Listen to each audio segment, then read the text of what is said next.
milhões da comida.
Assalomu alaykum. Assalomu alaykum. Assalomu Assalomu alaykum. alaykum. Yaxshimisiz? Sog'lig'ingiz yaxshimi? Yaxshi yuribsizmi? Assalomu alaykum. Aka, assalomu alaykum. Yaxshimisiz? Sog'lig'ingiz yaxshimi? Assalomu alaykum barcha ilmiy kengash a'zolari. Assalomu alaykum. Xabarlar, assalomu alaykum. Yaxshimisiz? Hammangizni ko'rganimdan xursandman. Biz ham xursandmiz. Rahmat, bizlar ham. Hammangizdan ilova kiryaptimi? Kelayotir. Bo'lmasa boshqacha bo'ladi-da. Bo'ladi. Qoladi.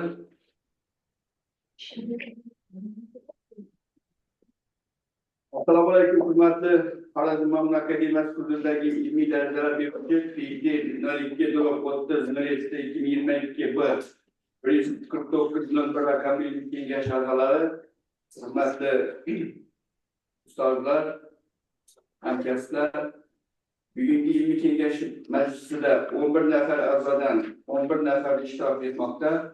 Kvorum yetarli. Kengash o'z ishini boshlash vakolatiga ega deb o'ylayman. Majlisni ochish bo'yicha qanday takliflar bor? Ochilsin. Rahmat. Majlis ochilsin degan taklif tushdi. E'tirozlar bo'lmaydigan bo'lsa, ovoz berishlaringizni so'rayman. Qarshi, betaraf yo'q. Demak, taklif bir ovozdan qabul qilindi. Xorazm Ma'mun akademiyasi huzuridagi ilmiy darajalar beruvchi PhD 02-30-07-2022 149-01 5-raqamli ilmiy kengash majlisi ochiq deb e'lon qilinadi. Ruxsat bersangizlar o'tirib ishni olib borsamiz. Shu. Hurmatli kengash a'zolari, kun tartibida ikkita masala ko'rib chiqiladi. Birinchisi, Xorazm Ma'mun akademiyasi erkin izlanuvchisi Yusupova Saodat Quantikumlarning 03-00-06 zoologiya ixtisosligidan Xorazm viloyatida g'alla ekinlarining agrobiotsinozi yarim qattiq qanotlarning, ya'ni Heteroptera sistematik tahlili va bioekologiya mavzusidagi biologiya fanlari bo'yicha falsafa doktori ilmiy darajasini olish uchun tayyorlagan dissertatsiya ishining himoyasi. Ikkinchisi, har xil masalalarda ruxsat bersangizlar 6-majlis sifatida idishlarni ertaga vaqtlaringizni olmaslik maqsadida ikkinchi masala sifatida Urganch davlat universiteti tabiiy va qishloq xo'jaligi fanlari fakulteti agronomiya kafedrasi mustaqil izlanuvchisi Do'stjon Umar Egamberdiyevichning 03-00-06 zoologiya ixtisosligidan Xorazm viloyati agrosinozlarida qattiq qanotlar faunasi va ekologiyasi mavzusidagi biologiya fanlari bo'yicha falsafa doktori ilmiy darajasini olish uchun tayyorlangan dissertatsiya ishini himoyaga qabul qilish. Hurmatli kengash a'zolari, kun tartibidagi masalaga qo'shimchalar bormi yoki e'tirozlar? Yo'q. Rahmat. Qo'shimchalar bo'lmasa, kun tartibini ovozga qo'yaman. Qarshi, betaraf yo'q. Kun tartibi tasdiqlandi. Demak, Xorazm Ma'mun akademiyasi erkin izlanuvchisi Yusupova Saodat Quantikumlarning 03-00-06 zoologiya ixtisosligidan Xorazm viloyatida g'alla ekinlarining agrobiotsinozi yarim qattiq qanotlarning sistematik tahlili va bioekologiyasi mavzusidagi biologiya fanlari bo'yicha falsafa doktor ilmiy darajasini olish uchun tayyorlangan dissertatsiya ishining himoyasi. Dissertatsiya ishi Xorazm Ma'mun akademiyasida bajarilgan. İlmiy rahbar Ganjayeva Lola Atanazarova, biologiya fanlari doktori, katta ilmiy xodim. Rasmiy opponentlar O'zbekiston Respublikasi Fanlar akademiyasi zoologiya direktori Kalmatov Baxtiyor Rustamovich, biologiya fanlari doktori, professor. İkinci rasmiy opponent Do'stjonova Manzura Bobojonovna, biologiya fanlari bo'yicha falsafa doktori, katta ilmiy xodim. Yetakchi tashkilot Qoraqalpoq davlat universiteti. Hurmatli ilmiy kengash a'zolari, endi ruxsatlaringiz bilan birinchi masala bo'yicha tashkiliy qismga o'tsak. dissertantning shaxsiy hujjatlari hamda ularning oliy attestatsiya komissiyasi tomonidan belgilangan talablarga mos kelish haqida ma'lumot berish uchun so'z ilmiy kotib, geologiya fanlari bo'yicha falsafa doktori Madiyapur Zafarbek Sharipovga beriladi. Marhamat. Assalomu alaykum, hurmatli rais, ilmiy kengash a'zolari, talabga 100% sadat fondikonaga tegishli hujjat bilan tanishib, qisqacha ma'lumotnoma tayyorladim. Ruxsatingiz bilan shu ma'lumotnomani sizlarga tanishtirsam. 100% sadat 1989-yil Turkmaniston Respublikasi Lashaurus viloyatida tug'ilgan, millati o'zbek, 2 nafar farzandi bor, ma'lumoti oliy, mehnat faoliyati bo'yicha 2008-2012-yil Urganch davlat universitetidan bakalavr, 2012-2014 Urganch davlat universiteti magistranti, 2014-2018 Urganch shahar 6-sinf maktab o'qituvchisi, 2018-2024 hozirgi vaqtda Toshkent tibbiyot akademiyasi Urganch filiali akademik litsey o'qituvchisi.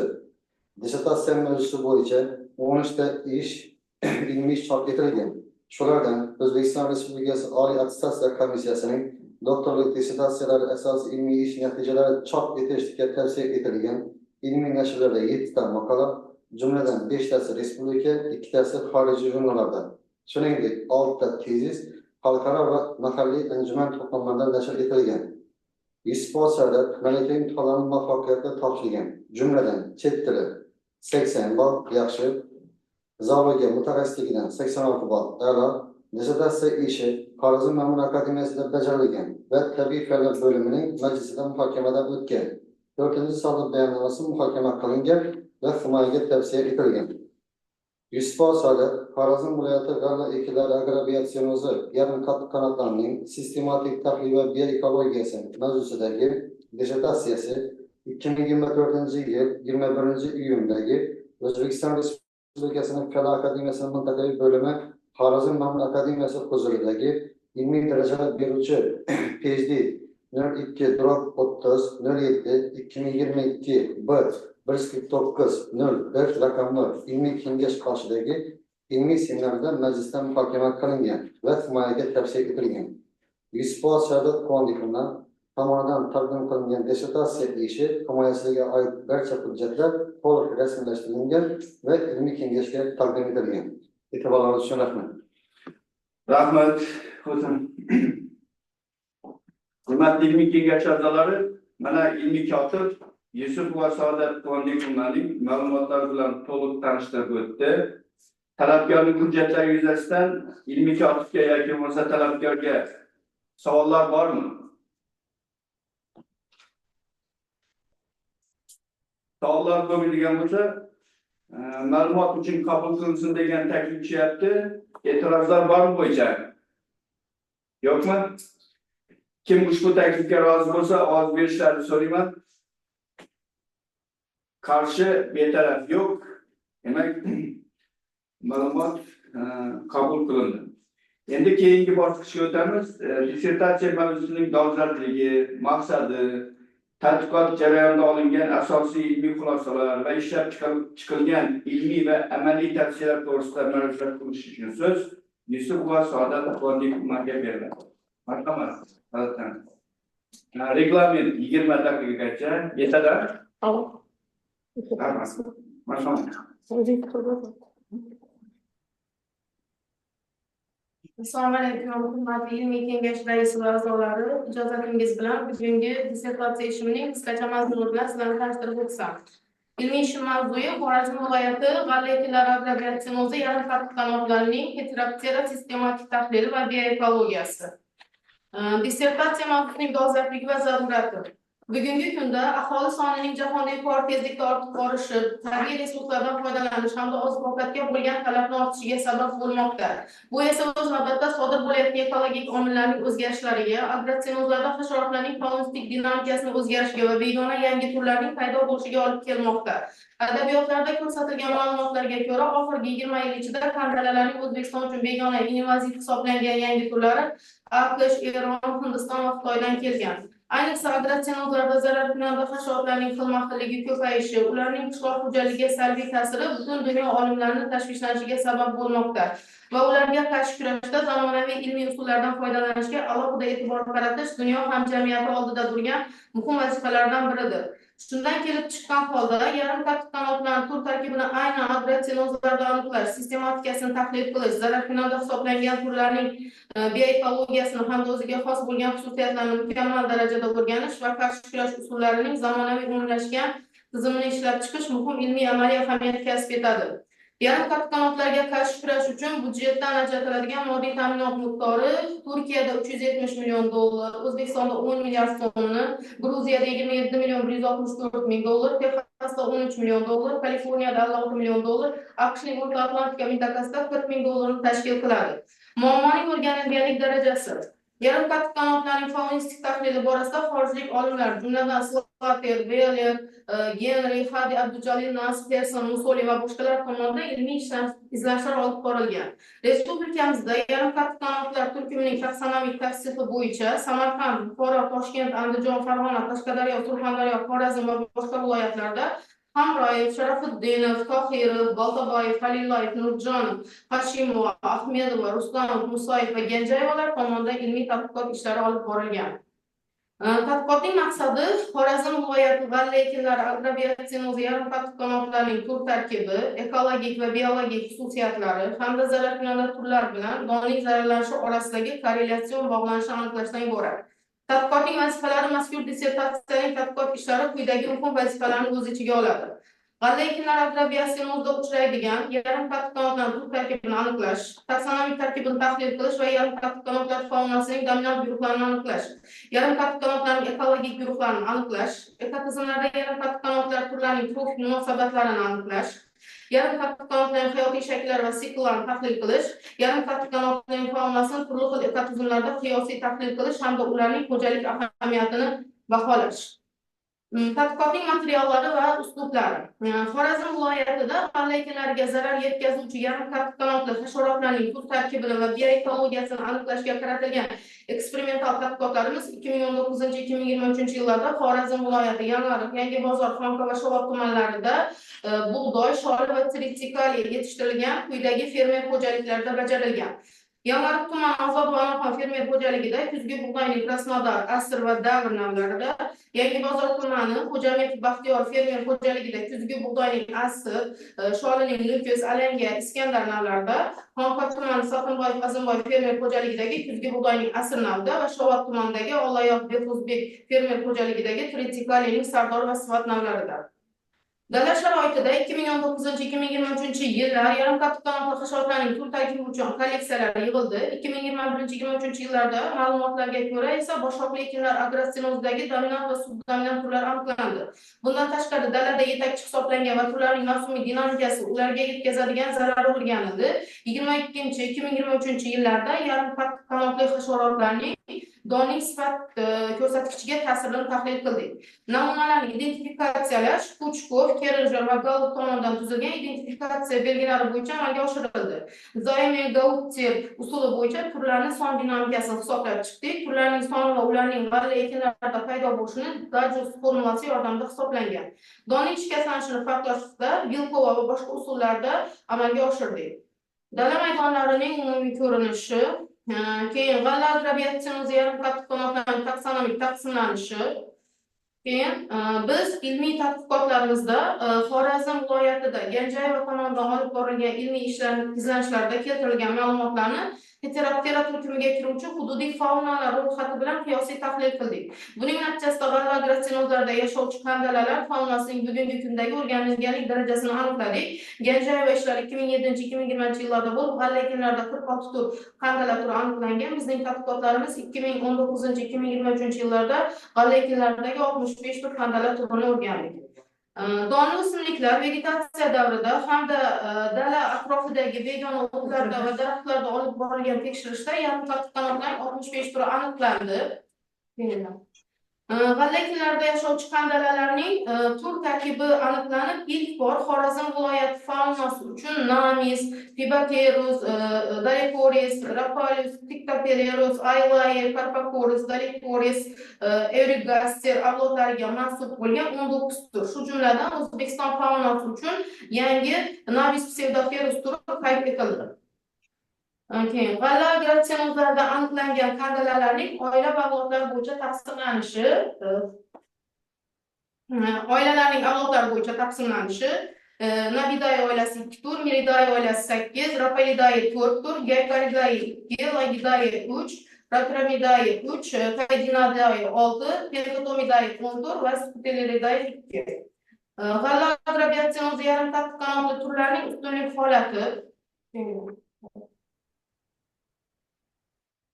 holati demak biz yarim qattiq qanotlarni dominant turlar bizning tajribamizda 19 turni tashkil qilib 29%, subdominant turlar 16 tur, 25%, ko'p tarqalgan turlar 12 turni tashkil qildi, kamyob tarqalgan turlar 18 tur, ya'ni 28% ni tashkil qildi.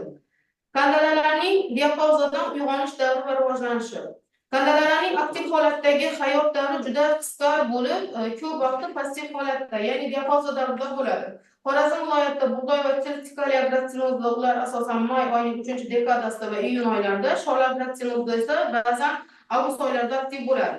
Qishlash davri taxminan 8-9 oyni tashkil qiladi. To'liq yetilmagan lichinkalar dalaga tushgan barglar ostida qishlash va qishlash joylaridan kunlik havo harorati 12-15, tuproq harorati 18 gradusgacha qiziganda ular uchishi kuzatildi. Dala sharoitida qandalalarning g'alla ekinlariga uchishi aprel va may oyining birinchi yarmida qayd etildi. Bahor faslida migratsiya ba'zida 2-3 haftagacha davom etdi. Tajribalarimizda g'alla ekinlariga migratsiya qilgan qandalalar asosan g'alla ekinlarining ildiz qismi bilan intensiv oziqlanishi aniqlandi. Qandalalar tuxum qo'yish bosqichidan oldin oziq-ovqatga to'yingan bo'lishi kerak va shu sababli oziqqa bo'lgan ehtiyoj yuqori. Buning natijasida qandalalarning zararliligi shu davrda donli ekinlarga sezilarli darajada namoyon bo'lishi kuzatildi.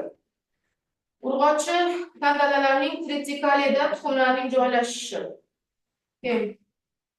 2019-2021 yillarda gratsionozlardagi lichinkalar 5 ta bosqichni yakunlab, imoga holatiga aylanib, qishlash joyiga migratsiya qilgan. Oylik havo harorati 30,5-35,8 gradus bo'lganda, ularning lichinkasi 5 ta to'liq bosqichni yakunlashi ma'lum bo'ldi. Lichinkalar rivojlanishi uchun zarur samarali havo haroratlari mavjud bo'lib, demak, birinchi stadiyali lichinkalar uchun optimal harorat 60 gradusni, ikkinchi stadiyali lichinkalar uchun 100 gradus, uchinchi stadiya 70, to'rtinchi stadiyali lichinkalar optimal haroratlar yig'indisi 170 va beshinchi stadiyadagi lichinkalarga optimal harorat yig'indisi 175 gradusni tashkil qiladi. Qasqa qandalasining diapazo holati. G'alla gratsionozi yarim qattiq qanotlarning hayotiy formalarini tahlil qildik va ularni asosan 3 ta katta guruhga bo'ldik. Geofillar. Geofillarning o'z navbatida yana 2 ta geopetabiontlar bilan geopetabiontlar. Asosan geopetabiontlar barglar tushgan tuproqlarda, geopetabiontlar ildizlar o'simlik qoldiqlari orasida yashaydi.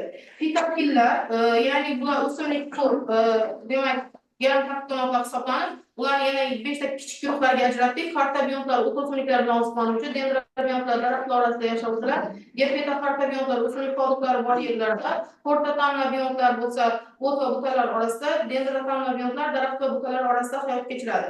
Va 2 ta tur bizada psamnobiont hisoblanadi, ya'ni ular qumloq tuproqlarda hayot kechiruvchi formalar hisoblanadi. Keyin g'alla gratsionozi yarim qattiq qanotlarning hayotiy shakllarini, demak, foizlarda hisoblab chiqdik. G'alla gratsionozi qandalalarning qishlash holati asosan 3 xil holatda qishlaydi. Imoga holatda 54 tur, eng ko'p holatda imoga holatda qishlash kuzatildi. Tuxum holatda 10 tur va imoga lichinka holatda faqat 1 tur qishlashi aniqlandi. G'alla gratsionozi qandalalarning avlod berishiga qarab ularni 3 ga bo'lamiz. Monovakillar 1 yilda 1 marta avlod beruvchi turlar 44 turni tashkil qildi. 1 yilda 2 marta avlod beruvchi bevakillar 16 turni va polivakillar 5 turni tashkil qildi. Qandalalarning tropik aloqalarini kuzatib chiqdik va ularni asosan 3 ta katta guruhga bo'ldik. Demak, fitofaglar, ular yana polifag, ya'ni turli oila o'simliklar bilan oziqlanuvchi qandalalar 31 tur, keng oligofaglar, bir oila o'simliklar bilan oziqlanuvchilar 25 turni, tor oligofaglar, bir tur o'simliklar bilan oziqlanuvchilar 5 turni tashkil qildi. Zoofaglar 3 tur, ya'ni Nabiday oilalari, keyin zoofitofaglar Miriday oilasiga mansub faqat 1 tur, Dolichorus ruber hisoblanadi. Keyingisi. Keyin biz demak bug'doy agratsionimizda qandalalarning mavsumiy son dinamikasini hisobladik va biz g'alla ekinlarida asosan bug'doy, tritsikali va sholi misolda o'rgandik va bu yerda qandalalarning dominant turlari orasida farqni sezdik. Masalan, bug'doyda dominant turlar 29 turni, tritsikalida 22 turni va sholi agratsionimizda dominant turlar 14 turni tashkil qilgan. Demak, qandalalarning aktiv holatdagi davri juda qisqa bo'ladi. Bug'doy va tritsikal agratsionimizda kuzatishimiz mumkin. Qandalalar asosan may oyining 3-dekadasida, iyun oylarida aktiv holatda bo'lgan. Keyin qishlash joyidan havo harorati 12-15 gradus bo'lganda uchib o'tadi va iyul oyida ularning aktivligi pasaygan. Keyingi tritsikali agratsionimizda qandalalarning demak mavsumiy son dinamikasi bu yerda ham ularning aktiv holati may iyun oylarida kuzatilib, iyul oylarida demak pasayishini kuzatish son jihatdan. Shol agratsionimizda qandalalarning mavsumiy son dinamikasi bu yerda dominant turlar sholda 14 turni tashkil etadi.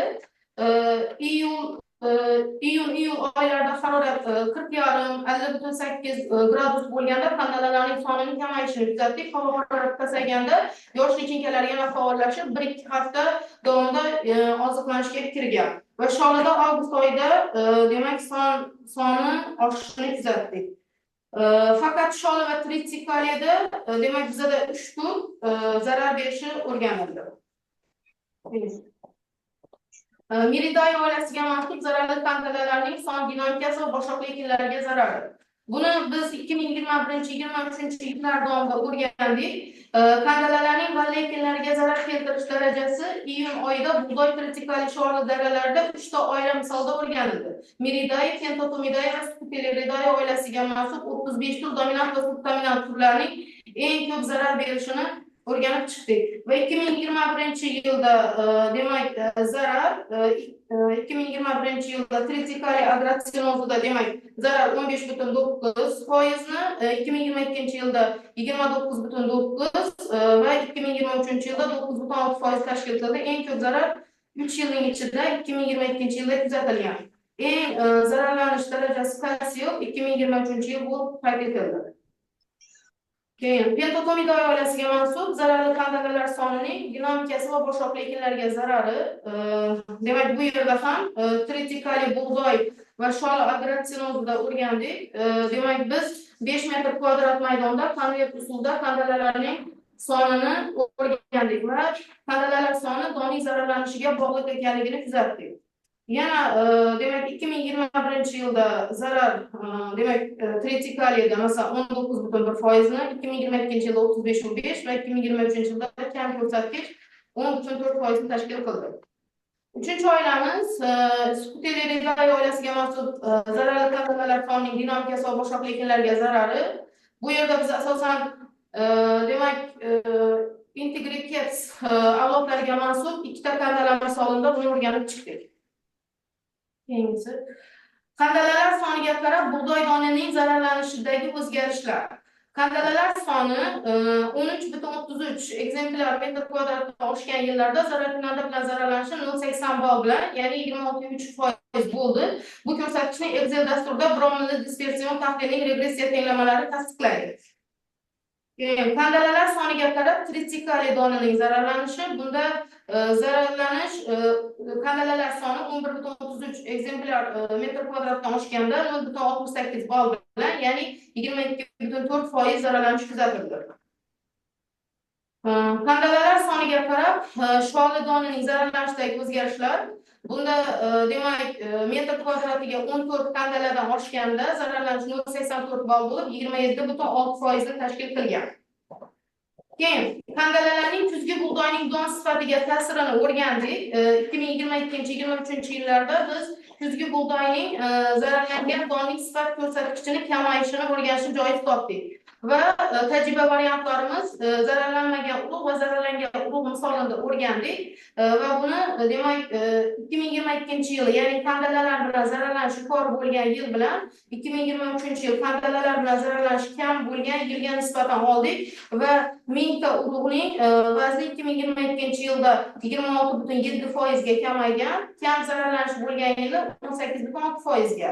Urug'dagi oqsilning miqdori demak 2022 yilda 17,5%ga va 2023 yilda demak 12,6%ga kamaygan. Plekovina miqdori esa zararlanish yuqori bo'lgan yili 20,7 va 2023 yilda 15,8%ga kamayganligini kuzatdik.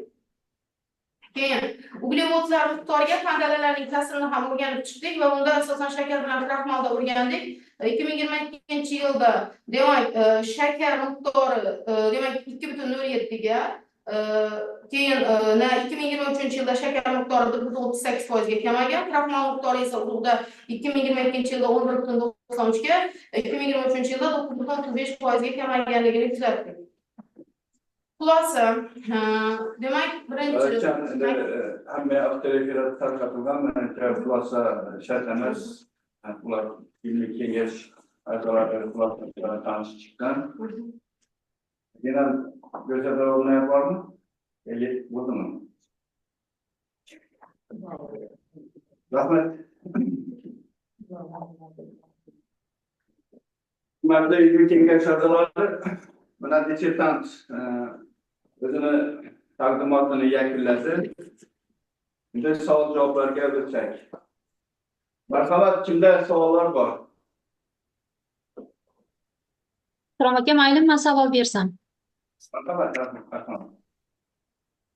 Yana bir bor assalomu alaykum, hurmatli ilmiy kengash a'zolari. Mana bugun Yusuf va Saodat Quvondiqovaning mazmunli dissertatsiya ishi yuzasidan olib borilgan tadqiqot natijalarini eshitdik.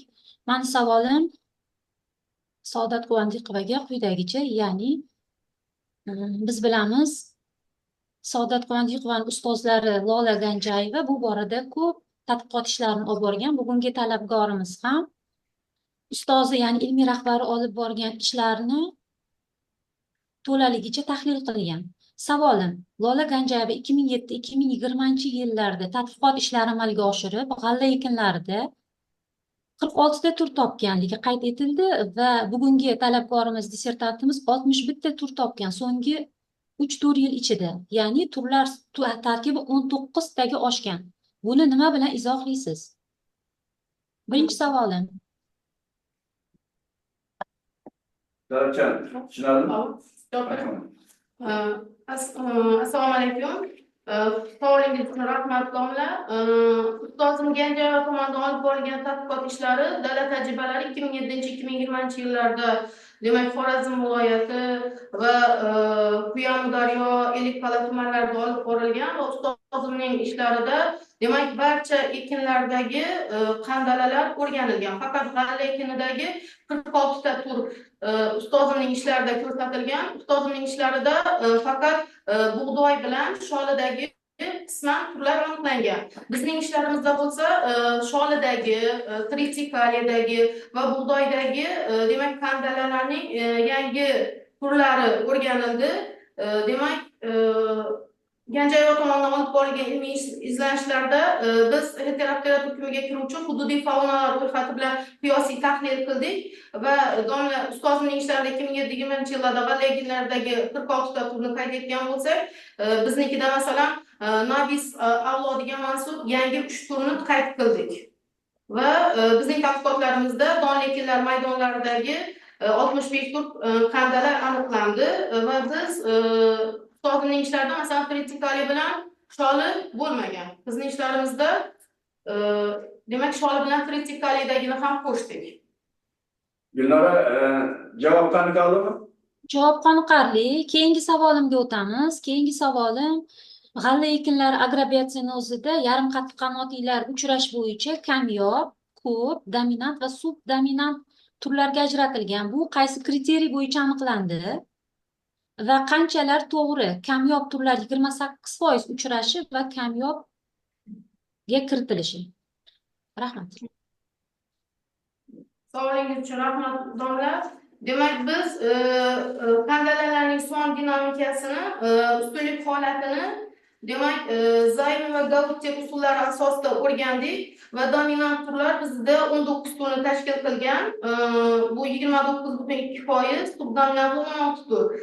Va kam tarqalgan turlar asosan bular Nabiday oilasiga kiruvchilar hisoblanadi va ular 18 turni tashkil qilgan.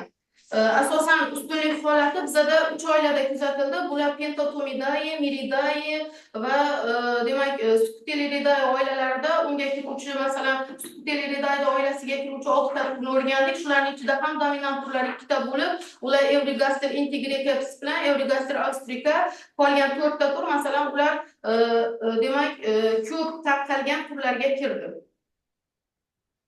Gulnora bormi yana savolingiz? 28% tashkil qilganda shuni kamyob deb atash mumkinmi demoqchiman. Yo'q, bu foizi endi 65 turning ichida 18 ta qandalar, 18 tur qandalar kamyob hisoblandi. Shuning uchun foiz shu qandalalar ichida berildi, foiz. Oxirgi savolim, tritikali agrotinozi deyilishi qanchalar to'g'ri? Qaysi agrotinoz tushuniladi? Tritikali agrotinoz deyilganda o'zbekcha nomi bormi? Tritikali bu biz bilamiz, bug'doy bilan jardaning duragoyi. Tritikali agrotinozi. Biz bunda ikkita sardor bilan svap navlarida o'rgandik.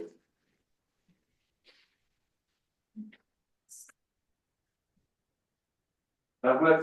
Gulnora javob qanday? Mayli, javoblar qoniqarli. Rahmat. Rahmat Gulnora. Salomat. Yana savol. Marhamat, studiyada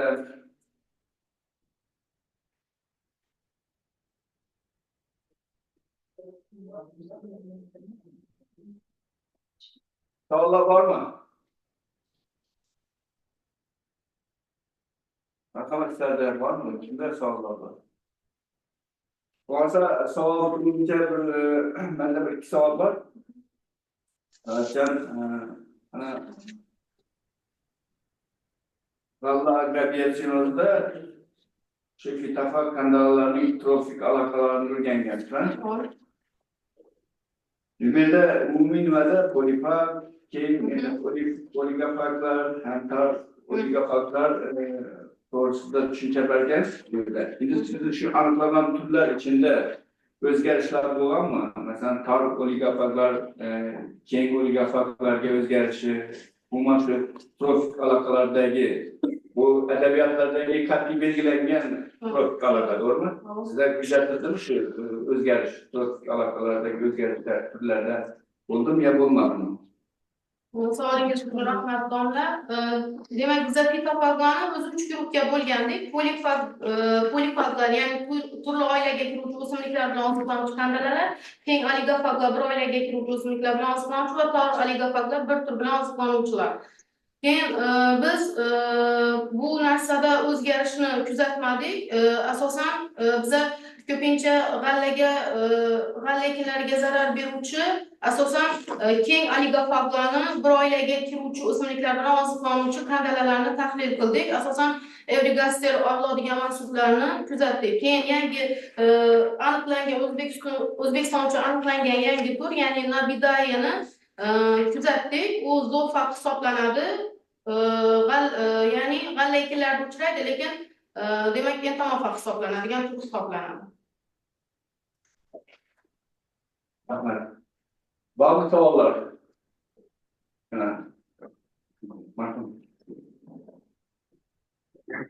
Sababdan o'sha yarim qattiqlardan asosan g'alla ekinlarga zarar yetkazishini aytib o'tgansiz. Bu yerda shu aniqlangan 3 turli o'simlikning o'zidan bir organ zararlimi? Arkasini aytib Savolingiz uchun rahmat. Bular demak asosan bilamiz qandalalar don bilan bargni so'rib oziqlanadi. Demak, barchasida masalan sholi bilan bug'doyda bir xil. Asosan poyaning demak naychalash davridan boshlab zarar beradi va poyaning asosiy markaziy poyasining shirasi bilan oziqlanadi. Keyin donning shirasini hali pishib yetilmagan vaqtida donning shirasi bilan oziqlanishini kuzatdik. Barchasida shunday oziqlanadi. Keyin ikkinchi savolim, to'liq yetilmagan lichenkalarni qishloq qarasini aytgansiz. Keyin biroq tuproqda havo harorati +18 gradus bo'lganda ichki ketishini aniqlaymiz. Bundan necha kuzatish ishlarini aniqlaymiz. Şu piyasa 18 gradus yetki vaqtini ushkitganni necha kelishlar qoldi. Savolingiz uchun rahmat. Demak, asosan qandalalar bilan sovuqqonli hayvonlar va ular uchun optimal harorat mavjud bo'lib, ular juda ham past haroratda va juda ham baland temperaturada yashay olmaydi. Ular diapazon holatiga kiradi va sovuqqonli hayvonlar uchun demak tuproq harorati 18, havo harorati 15 gradus bo'lganda ularni aktivlashishini kuzatganmiz. Va dalaga shu ko'chishi asosan ularning zarari ham barchasi qandalalarga biza temperatura misolida ko'rib chiqdik, chunki eng asosiy omil ularning aktiv hayoti uchun harorat hisoblanadi. Rahmat. Javob qanaqaligimi? Rahmat. Savollar bormi? Yetarlimi? Agar savollar bo'lmasa, dissertantimiz o'tirishini ruxsat beramiz. Marhamat qilasiz. Hurmatli ilmiy kengash a'zolari, dissertantning ilmiy rahbari Ganjayeva Lola Atanazarovna tomonidan yozma xulosa mavjud. Lola Atanazarovna yozma xulosa bilan cheklanishni yapishni joizman. Rahmat. Endi keyingi bosqichga o'tsak, mazkur dissertatsiya ishiga ilmiy seminarning xulosalari, yetakchi tashkilotning taklidi, dissertatsiya va dissertatsiya aplikati bo'yicha ilmiy kengashga kelib tushgan takliflar bilan tanishtirish uchun ilmiy kotib Madiyakov Zafarbek Shaydovich beramiz. Marhamat. Respublikada Qonunchilikning Xorazm viloyati g'alabachilari agrobiosinozi yarim qattiq sistema taqdidoti ekologiyasi mavzusidagi biologiyalar bo'yicha falsafa doktori dissertatsiya tayyorlayotgan taqdidlardan tanishtirib o'tsin. Birinchi Xorazm akademiyasi kengaytirilgan ilmiy kengash yig'ilishini 2024-yil 19-martdagi 4-sonli bayonnomasi taqdirchilar biologiya falsafa doktori Mahira Bekjanova ijobiy, ikkinchi taqdirchi biologiya falsafa doktori Katem Mixorin Zafar Metakulov ijobiy, Xorazm akademiyasining huzurindagi PhD 02-30-07-2022-B-549-01 raqamli ilmiy kengash qoshidagi ilmiy seminarning 4-sonli majlisining 2024-yil 21-iyundagi bayonnomasi taqdirchilar biologiya falsafa doktori Intizor Avizmetova ijobiy, biologiya falsafa doktori Katem Mixorin Toshat Musayev ijobiy,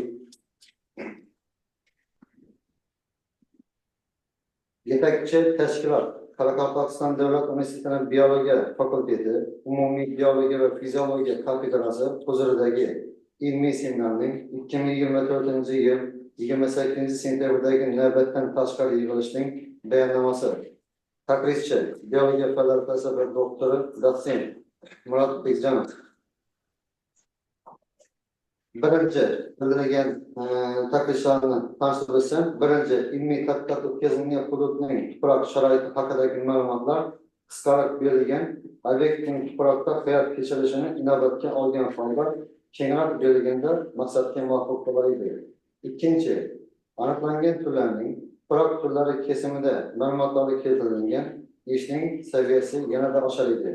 Uchinchi, qandallarning orasida qizil kitobga kiritilgan ehtimoli bo'lgan turlarni ajoyib ko'rsatilishi maqsadga muvofiq bo'lar edi.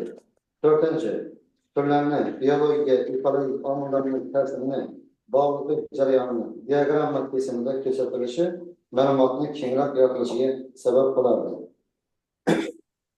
Endi keyingi avtoritet kelgan taqdidlarni o'qish umumiy aytadigan bo'lsam, 21 dona taqdidga tushgan.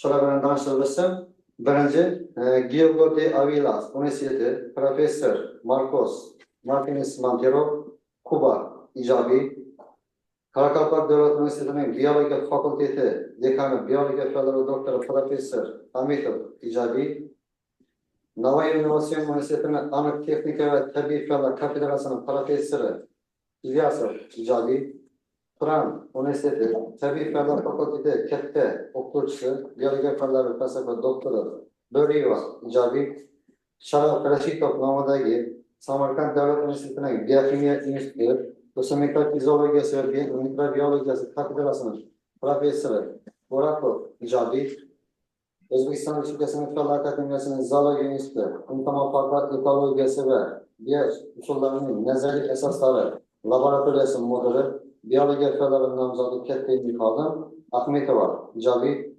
O'zbekiston Respublikasining Fanlar akademiyasining zoologiya instituti ichtiologiya va gidrobiologiya laboratoriyasining katta xodimi, biologiya fanlari professori doktori Atamuratova Ijobiy, Qoraqalpog'iston davlat universitetining umumbiologiya va fiziologiya kafedrasi dotsenti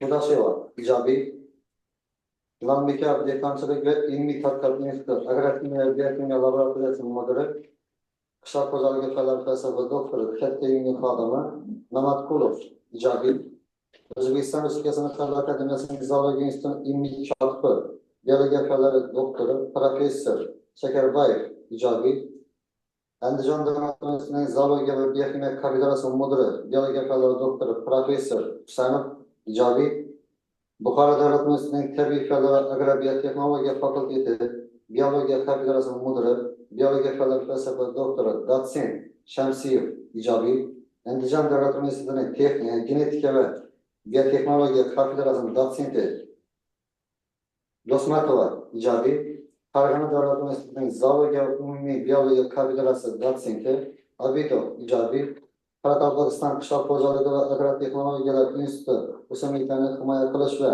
karantini kafedrasining mudiri, qishloq xo'jaligi fanlari doktori Shamrotova Ijobiy, Qoraqalpog'iston davlat universitetining umumiy biologiya va fiziologiya kafedrasining dotsenti Natrasulov Ijobiy, Qoraqalpoq davlat universitetining umumiy biologiya va fiziologiya kafedrasining dotsenti Setnazarov Ijobiy, O'zbekiston Respublikasining Ichki ishlar vazirligi akademiyasi kriminalistik ekspertizalar kafedrasining katta o'qituvchisi Rahimova Ijobiy, O'zbekiston Milliy universitetining biologiya fakulteti odam va hayvonlar fiziologiyasining kafedrasining katta o'qituvchisi Karimov Ijobiy, O'zbekiston Milliy universitetining biologiya fakulteti odam va hayvonlar fiziologiyasining kafedrasi dotsenti Karimov Ijobiy, Ajiniyaz nomidagi Nukus davlat pedagogika institutining botanika ekologiya o'qish metodikasining kafedrasining professori, biologiya fanlari doktori Ajiyev Ijobiy. E'tiboringiz uchun rahmat. Rahmat. Mana ilmiy kotib dissertatsiya ishi bo'yicha ilmiy kengashga kelib tushgan takliflar bilan tanishtirib o'tdi. Hurmatli ilmiy kengash a'zolari, ilmiy kotibga ilmiy kengashga kelib tushgan takliflar bo'yicha savollar bormi? Yo'q, yo'q. Savollar bo'lmasa, yetakchi tashkilot taklifidan ko'rsatgan kamchiliklarga javob berish uchun so'z Saodat Yusufovaga beriladi. Marhamat.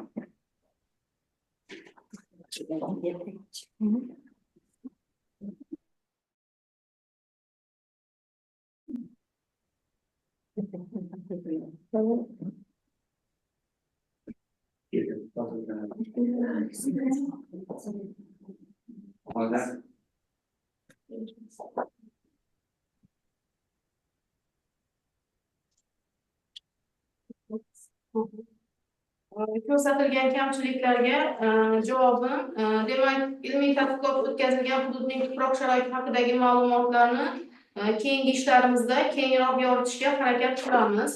Aniqlangan turlarning tuproq turlari kesimida ma'lumotlar keltirilgan ishning saviyasini yana boshqaradi. Demak, bu 4 ta kamchiligimizga keyingi ishlarimizni bartaraf qilishga harakat qilamiz. Turlarning biologiyasi va ekologik omillar ta'sirini bog'liqligini diagramma kesimida ko'rsatilishi ma'lumotni kengroq yoritishga sabab bo'lar edi. Demak, bu kamchiliklarni keyingi ishlarimizda bartaraf qilishga harakat qilamiz. Rahmat. Bo'ldimi? Katta rahmat. Mana yetakchi tashkilot taklifidan ko'rsatgan kamchiliklarga dissertant o'zining javoblarini berdi. Hurmatli ilmiy kengash a'zolari, dissertatsiya himoyasini davom ettiramiz. Endi so'z dissertatsiya ishi bo'yicha birinchi rasmiy opponent O'zbekiston Respublikasi Fanlar akademiyasi zoologiya instituti professori, biologiya fanlari doktori Xalmat Baxtiyor Rustamovga beriladi. Baxtiyor Rustamovich, marhamat. Assalomu alaykum, hurmatli ilmiy kengash raisi Ikrom Iskandarovich va ilmiy kengash a'zolari.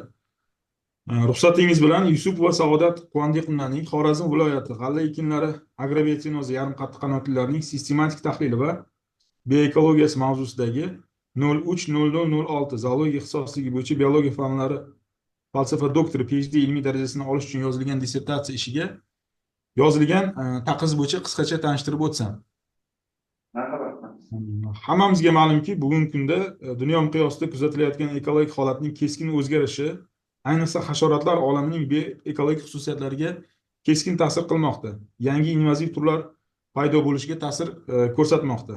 Ayniqsa urbanizatsiyaning hamda cho'llashuvning kengayishi, yarim qattiqqanotlilarning lokal yashash joylarining qisqarib borishiga hamda noyob va tabiatan kamyob bo'lgan turlarning yo'q bo'lib ketishiga sabab bo'lmoqda. Shu sababli tabiiy va agrar landshaftlarda yarim qattiqqanotlilarning xilma-xilligini aniqlash, faunistik tahlil qilish, bioekologik xususiyatlarini asoslash, populyatsiyalarga ta'sir etuvchi omillarni aniqlash va zararli turlarga qarshi kurash choralarini ishlab chiqish bugungi kunda shu entomologiya sohasida dolzarb masalalardan hisoblanadi. Umuman dissertant bu borada dunyoda qilinayotgan ishlar, yarim qattiqqanotli hasharotlarni o'rganish bo'yicha va ularga qarshi kurash ishlarini olib borish, ayniqsa shu zarar keltiradigan o'simliklarni ta'sir etish mexanizmlarini xorijda olib borilayotgan, respublikamizda olib borilayotgan ishlarni chuqur tahlil qilgan. Lekin shunga qaramasdan Xorazm viloyati g'alla ekinlarida yarim qattiqqanotlilar turkumining sistematik tahlili yetarlicha o'rganilmaganligi, shunga ko'ra g'alla ekinlarida yarim qattiqqanotlilar tur tarkibini chuqur o'rganish, tahlil qilish, kurash choralarini uyg'unlashgan usullarni ishlab chiqish, amaliyotga joriy etish muhim ilmiy amaliy ahamiyatga egadir. Shu bois Quvandiqullarning dissertatsiya mavzusi ham dolzarb bo'lib, maqsadi Xorazm viloyati g'alla ekinlari agrobiotsinozi yarim qattiqqanotlilarning tur tarkibi, ekologik va biologik xususiyatlari hamda zararkunanda turlar bilan donning zararlanishi orasidagi korrelatsion bog'lanishni aniqlashdan iborat hisoblanadi. Quvandiqullarning dissertatsiya ishning kirish qismida dissertatsiya mavzusining dolzarbligi, zarurati asoslangan, tadqiqotning respublika fan va texnologiyalarini rivojlantirishning ustuvor yo'nalishlariga mosligi ko'rsatilgan, mavzu bo'yicha xorijiy ilmiy tadqiqot shartlari, muammoning o'rganilganlik darajalari, tadqiqotning maqsad vazifasi, obyekti, predmeti tavsiflangan, tadqiqotning ilmiy yangiligi, amaliy natijalari va ularning ishonchliklari ko'rsatib o'tilgan.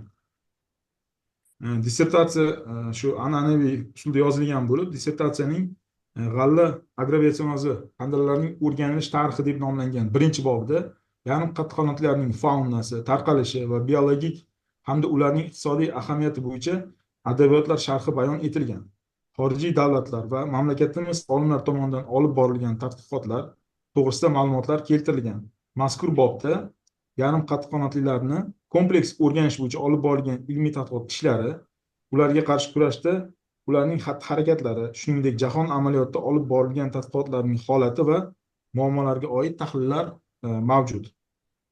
Dissertatsiyaning keyingi ikkinchi bobida tadqiqot materiallari va uslublari deb nomlangan ikkinchi bobida tadqiqot o'tkazilgan joyning iqlim sharoitlari, tabiiy geografik va agrometeorologik tavsifi keltirilgan bo'lib, g'alla agrobiotsinozi qandallarining tur tarkibi va rivojlanishini aniqlash hamda ularning ekologik xususiyatlarini o'rganish bo'yicha olib borilgan tadqiqotlar davomida materiallar muntazam ravishda yig'ib olingan va tahlil qilingan.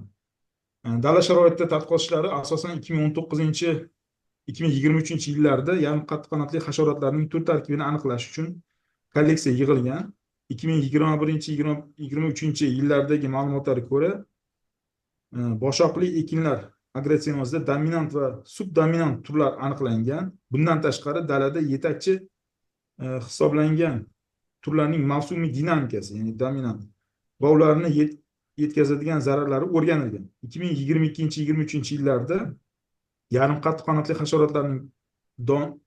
hasharotlarning donning sifat ko'rsatishiga ta'sir ko'rsatishi tahlil etilgan. Eksperimental tadqiqotlar Xorazm viloyatining Yangiariq, Yangibozor, Xonqa va Shovot tumanlarida boshoqli ekinlar, ya'ni bug'doyda, sholida, kritikali'da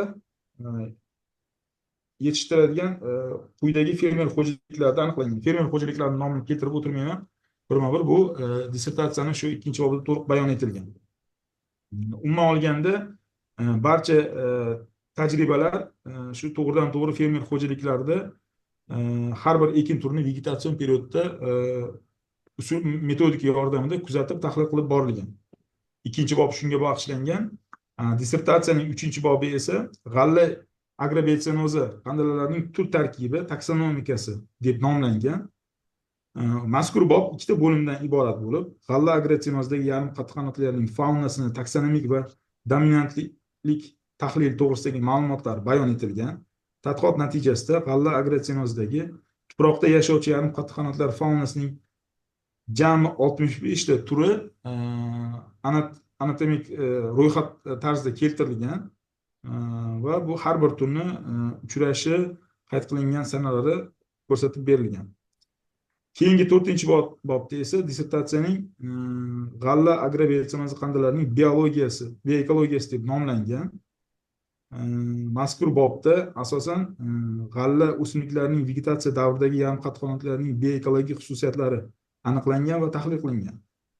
Qandalarning aktiv holatdagi hayot davri juda qisqa bo'lib, ko'p vaqti passiv holatda, ya'ni diapauza davrida bo'lishi to'liq tahlil qilib ko'rsatib berilgan. Aniq vaqtlari bilan birgalikda Xorazm viloyatida bug'doy va tritikaliya agrotsinozlarida asosan ular may oyining 3-dekadasidan va iyun oylarida, shola agrotsinozda esa ba'zi turlari avgust oylarida aktiv bo'lgan.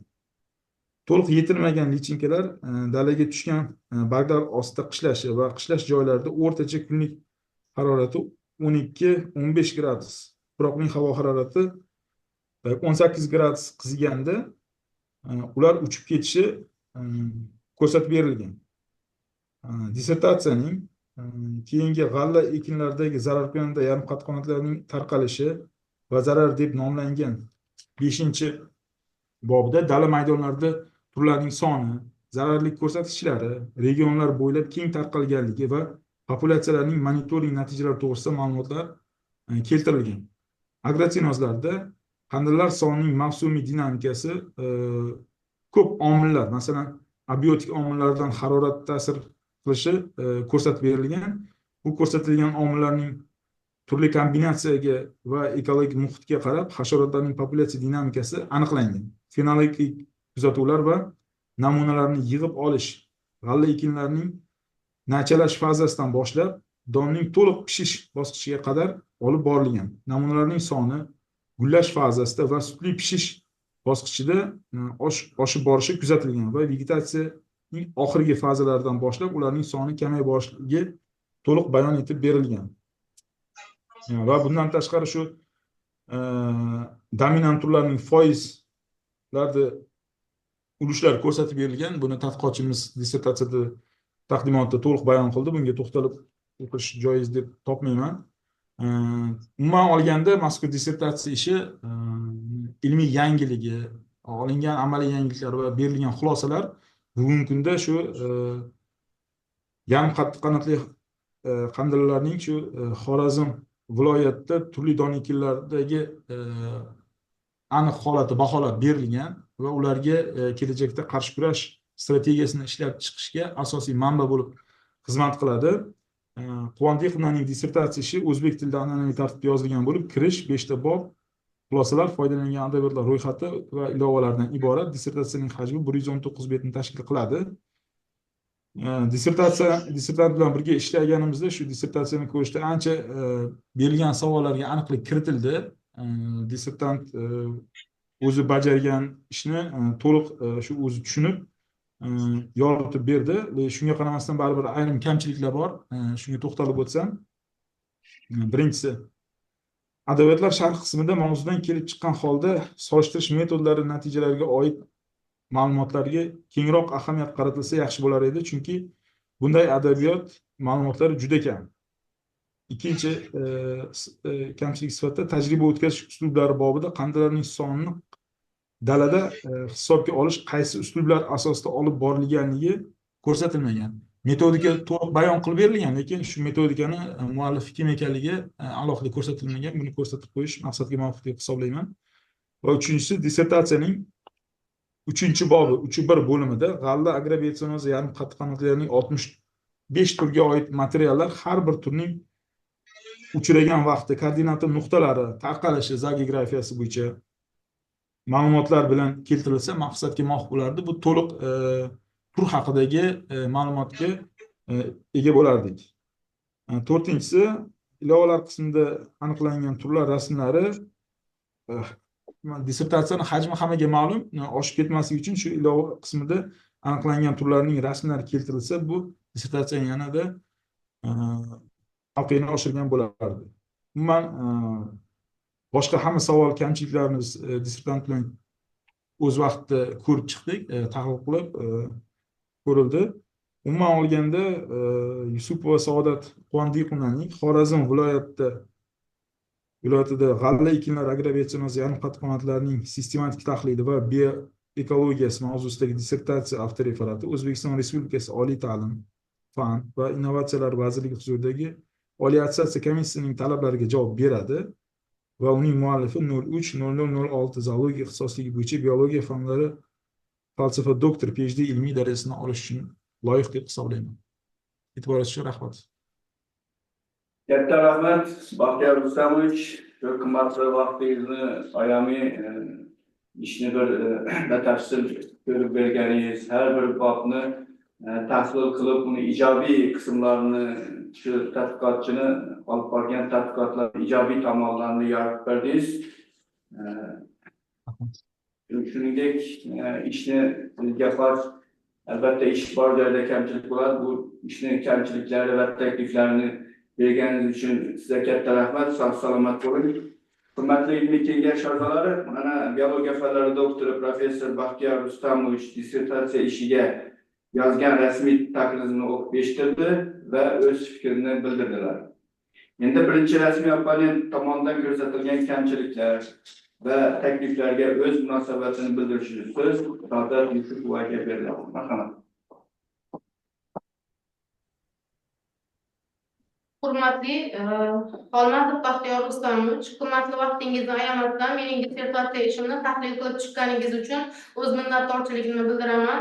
Ruxsat bersangiz, ko'rsatilgan savol va e'tirozlar va takliflarga javob bersam. Demak, birinchi, o'zbekistonlik olimlarning ishlari kam bo'lganligi sababli biz chet ellik olimlar ma'lumotlaridan foydalanishga harakat qildik. Ikkinchi, tajriba o'tkazish uslublari bobida qandalalar sonini dalada hisobga olishda biz entomologik usullardan foydalanganmiz, Zaymer va Gautier usullaridan. Uchinchi va to'rtinchi kamchiliklar, bu berilgan takliflar juda ham o'rinli. Keyingi ishlarimizda albatta buni inobatga olamiz. Rahmat. Baxtiyor Rustamovich, javoblar qanoatlantiradimi? Qanoatlantiradi. Hammasi. Katta rahmat, yana bir marta sog' salomat bo'ling. Tashakkur. Rahmat, salomat bo'linglar, ishlarga rivoj. Faol ishtirok qilganingiz uchun. Hurmatli ilmiy kengash a'zolari, dissertatsiya ishini himoyasini davom ettiramiz.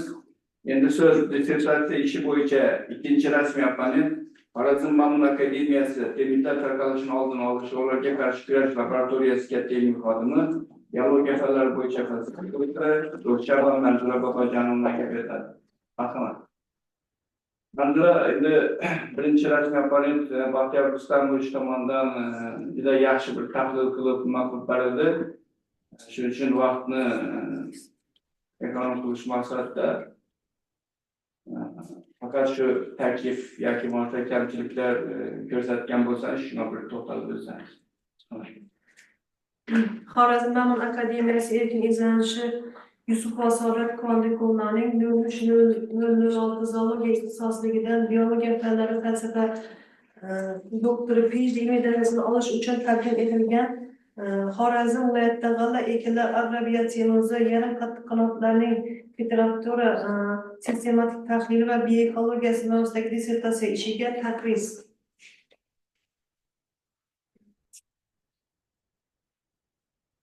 Dissertatsiyada erishilgan yutuqlar bilan birga kamchiliklar ham uchraydi. Dissertatsiyada rasm va jadvallarga sharh berishda jadval raqamli yozilib keyin rasmga yoki jadvalga qarang so'zi ishlatilishi shart. Ammo dissertatsiyada bu qoida ishlatilmagan. Ikkinchi, kuzgi bug'doyning don sifatida ta'siri deganda 5/4 birinchi jadvalida madanli o'g'itlar o'rniga kandalar soni keltirsa maqsadga muvofiq bo'lar edi.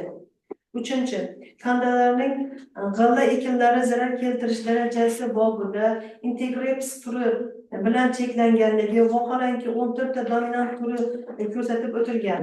Bunda integreps turining g'alla ekinlariga zarar keltirishi darajasi deb bobni o'zgartirish yoki aniqlangan boshqa turlarni ham zarar keltirish darajasini keltirish zarur edi. To'rtinchi, yettinchi xulosada umumiy ma'lumotlar asosida yozilgan bobda Miridae va Pentamidae oilasiga mansub bo'lgan turlar nomi va soni ko'rsatilmagan. Bunda umumiy turlar soniga nisbatan ulushi deb ko'rsatilishi maqsadga muvofiq. Ko'rsatilgan kamchiliklar dissertatsiya nufuziga deyarli ta'sir ko'rsatmaydi deb hisoblayman. Avtorefera strukturasi va mazmuni dissertatsiya strukturasi mazmuniga mos keladi. Chop etilgan ilmiy ishlar dissertatsiya mavzusida kelib chiqqan. Ular dissertatsiyadagi ma'lumotlarni to'liqligicha qamrab oladi. Xulosa qilib aytganda, Yusuf va Saodat Kondikonlarning Xorazm viloyati g'alla ekinlari agrobiotenozi yarim qattiqqanotlarning sistematik tahlili va bioekologiyasi mavzusidagi 03/0006 ixtisosligi zoologiya ixtisosligi bo'yicha falsafa doktori PhD ilmiy darajasini olish uchun tayyorlangan dissertatsiya ishi yangiligi va salmoqli jihatdan O'zbekiston Respublikasi Oliy ta'lim fan innovatsiyalar vazirligi huzuridagi Oliy attestatsiya komissiyasining talablariga javob beradi va dissertantga biologiya fanlari bo'yicha falsafa doktori PhD ilmiy darajasini berish mumkin. Katta rahmat, Manzura Bobojonova. Sizlar bu yerda taqdirni ilova qilingan, taqdirda har bir bab bo'yicha ishni tahlil qilib ijobiy tomonlarni ko'rsatish bilan birgalikda keyingi ishlarda bu kamchiliklarni inobatga olinishi va o'zingizni takliflaringizni bildirgansiz. Ishlaringizda muvaffaqiyat tilayman. Katta rahmat. Manzura Bobojonova dissertatsiya ishiga yozgan rasmiy taqririni endi eshitildi mana va o'zini fikrini bildirdi. Endi ikkinchi rasmiy opponentning ko'rsatgan kamchiliklari va takliflariga o'z munosabatini bildirishni so'z Saodat Yusupovaga beriladi. Marhamat. Hurmatli O'qchan va Manzura Bobojonova, hurmatli vaqtingizni ayamasdan mening dissertatsiya ishimni tahlil qilib chiqqaningiz uchun minnatdorchilik bildiraman. Ruxsat bersangiz ko'rsatilgan savol va e'tirozlar va takliflarga javob bersam. Birinchi kamchilik, bu kamchilik juda ham o'rinli. Keyingi ishlarimizda albatta buni e'tiborga olamiz. Ikkinchi, kuzgi bug'doyning don sifatiga ta'sirini, qandalalar sonini biz 5.3 jadvallarda keltirib o'tganmiz. Shuning uchun 5.4 jadvalda don sifatiga madanli o'g'itni o'rganishni joiz deb topganmiz. Uchinchi kamchilikka javob, demak, asosan Eurygaster integrated turi qandalalar orasida eng ko'pi va eng zarari kuchli bo'lganligi sababli shu turni o'rganishni demak zarur deb bildik. Va to'rtinchi kamchilikka javob, xulosalarni biz ko'payib ketmasligi uchun bir umumiy qilib, qisqa qilib yozishga harakat qildik. Rahmat. Katta rahmat. Manzura Bobojonova javoblar qilmoqdasiz. Rahmat. Hurmatli ilmiy kengash a'zolari, endi dissertatsiya ishini himoyasining muhokamasiga o'tsak, endi bu yerda rasmiy opponentlarni fikrlarini eshitdik. Endi hozir bunday fikr mulohazalar bildiradigan bo'lsa yoki bo'lmasa norasmiy opponent sifatida o'zlarini fikr nimalarini bildiradigan bo'lsa, ilmiy kengash a'zolaridan tashqari bu yerda qatnashayotganlar bor, o'zlarini bir fikrlarini bildirish imkoniyati bor. Marhamat. Kimda shu dissertatsiya himoyasining muhokamasi bo'yicha so'zga chiquvchilar bormi? Qanday fikr mulohazalarini bildirganlar? Marhamat, studiyada bormi? Ikrom aka, maylimi? Marhamat, bundan. Savol berdik. Endi muhokamada ham ishtirok etamiz. Avvalo, Lola Ganjayevani bugungi shogirdini muvaffaqiyatli himoyasi bilan tabriklayman. Xorazm Ma'mun akademiyasini ham yana bir salohiyatli kadr tayyorlagani bilan bugun mana Saodat Quvonchiqovani ishini tingladik. Bu ish asosan Xorazm Ma'mun akademiyasida zararkunanda hasharotlar ekologik monitoringi va miqdorini oldin aniqlash hamda boshqarishning zamonaviy tizimini ishlab chiqish amaliy loyihasi doirasida bajarilgan va tadqiqotchimizning taqdimotidan ham ko'rinib turibdiki, juda keng qamrovli ishlari amalga oshirgan. Ya'ni taqdimotda tingladik, 65 ta turni topganligi, shundan yangi turlar, O'zbekiston faunasi uchun yangi turlar qayd etilganligi ham ishni salmog'ini yanada oshirgan va boyitgan. Yusupova Saodat Quvondiqovani biologiya fanlari bo'yicha falsafa doktori ilmiy darajasini olish uchun tayyorlagan dissertatsiya ishini Oliy attestatsiya komissiyasining doktorlik dissertatsiyalarga qo'yadigan talablariga javob beradi deb hisoblayman va tadqiqotchi biologiya fanlari bo'yicha falsafa doktori ilmiy darajasini olishga loyiq deb hisoblayman. E'tiborlaring uchun rahmat. Kelgusi ishlariga omad tilayman. Katta rahmat, Gulnora. Katta rahmat. Yana bormi so'zga chiquvchilar? Marhamat. Studiyada bormi? Agar studiyada bo'lmasa, keyin zalga o'tamiz. Studiyada yo'q boshqa so'zga chiquvchilar? Marhamat. Assalomu alaykum, hurmatli kengash a'zolari, hurmatli qatnashuvchilar. Bugun mana shunaqa bir yaxshi dissertatsiyani himoyasiga guvoh bo'lib turibmiz. Bugungi kunda aholi orasida aholini oziq-ovqat sifatli oziq-ovqat bilan ta'minlash borasidagi muammolar borasida bir qancha ishlar qilinmoqda, lekin bu hali to'laligicha yechimini topmagan.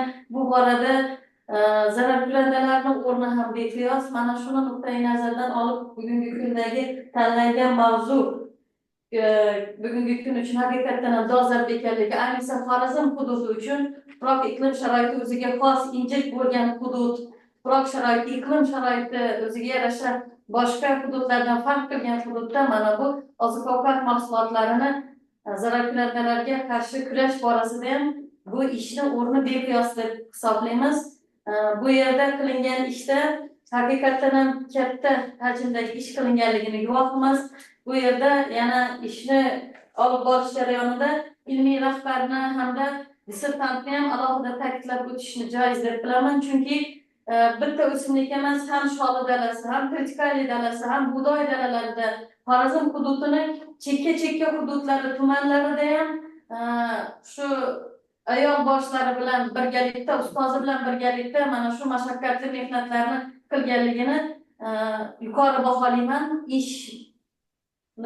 Bu hududlarda yurib hasharotlarni bilan ishlashni ham katta mashaqqat talab qiladi. O'shaning uchun bu qilingan ishni yuqori darajada deb baholashga deb o'ylayman. Ustozini hamda dissertantni tabriklayman. Keyingi ishlariga muvaffaqiyatlar tilayman. Shu bilan birgalikda Xorazm Ma'mun akademiyasi rahbariyatini ham mana shu yerdagi seminar tashkilotchilarini ham, a'zolarini ham tabriklayman, chunki bu ishda hammani safarbarlikda barchani yutqi deb bilaman. Tabriklayman barchani. Katta rahmat, Zebaxon. Yana so'zga chiquvchilar bormi? Marhamat. Mikrofon ochib o'tirsangiz.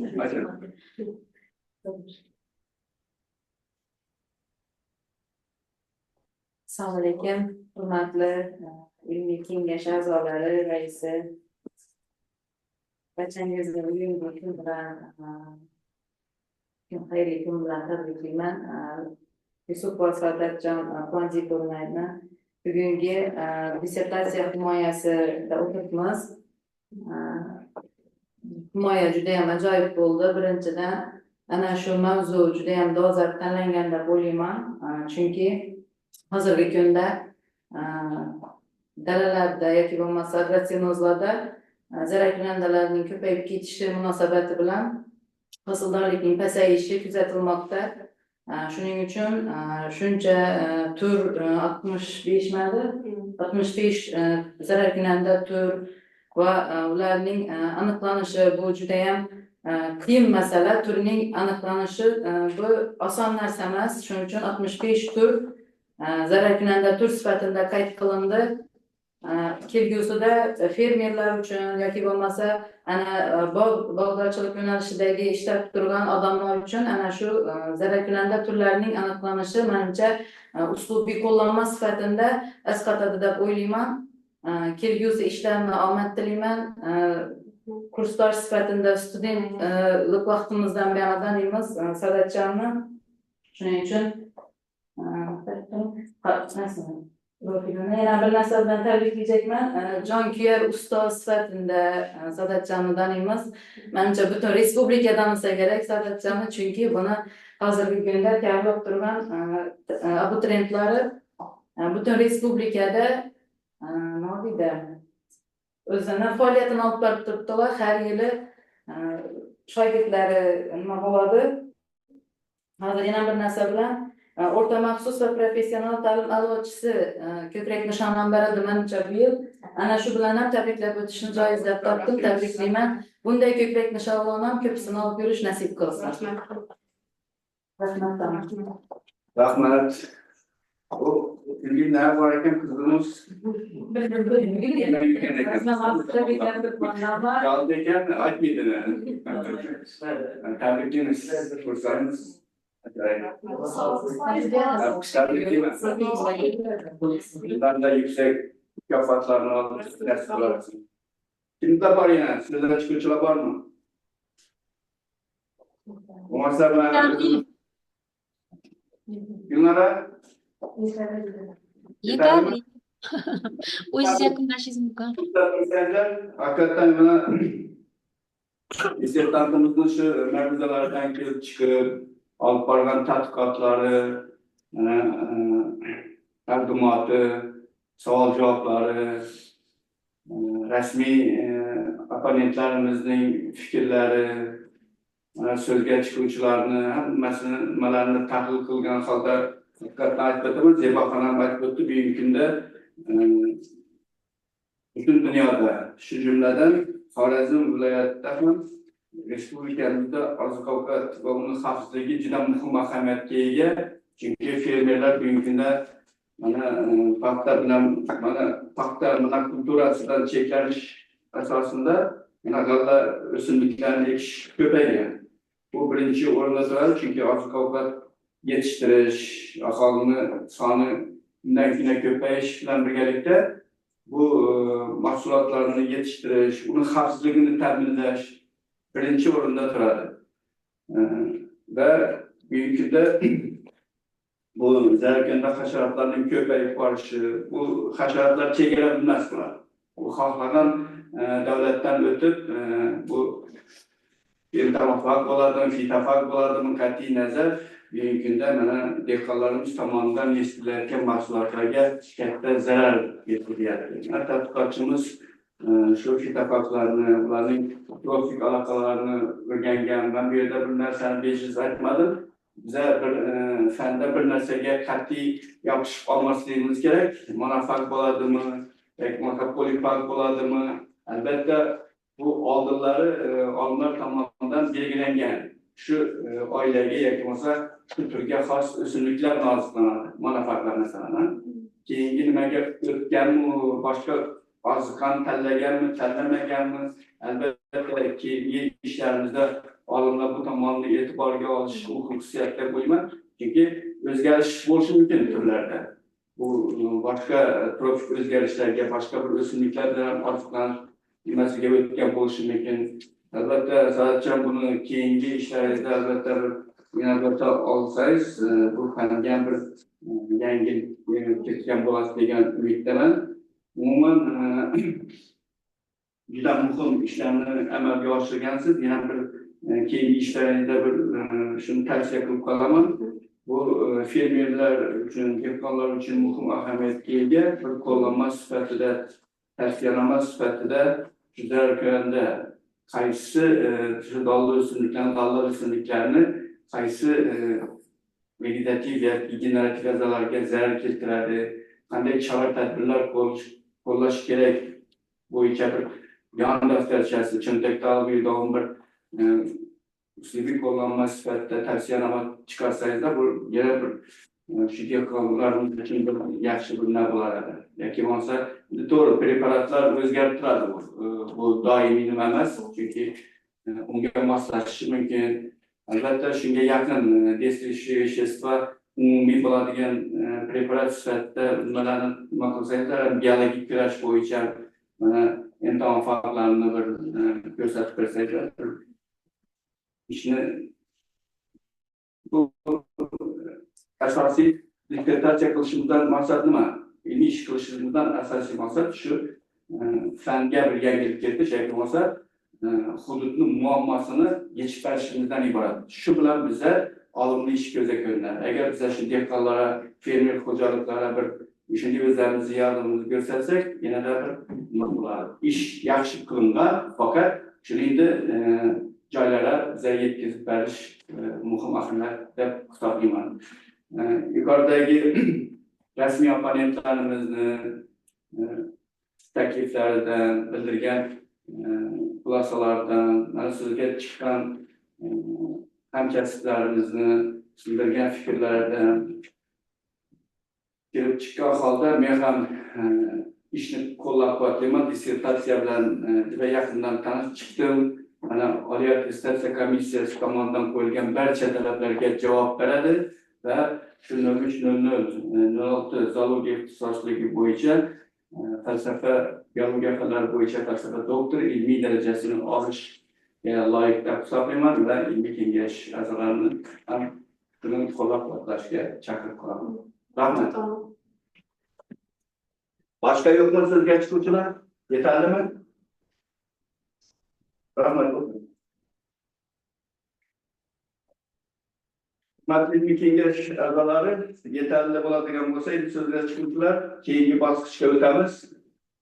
Hurmatli kengash a'zolari, biz sizlar bilan yashirin ovoz berish jarayonini tashkil qilish va o'tkazish uchun hisob komissiyasining tarkibini tuzishimiz zarur.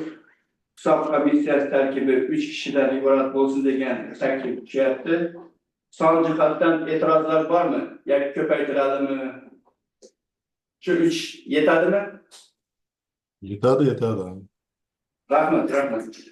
Unda quyidagi tarkibda hisob komissiyasi tuzish bo'yicha taklif kelib tushgan. Biologiya fanlari doktori professor Mirzayeva Gulnora Said Arifovna, biologiya fanlari doktori professor Matniyazova Hilola Xudoyberganovna, biologiya fanlari bo'yicha falsafa doktori katta ilmiy xodim Hamrayev Nurbek Ulug'bekovich.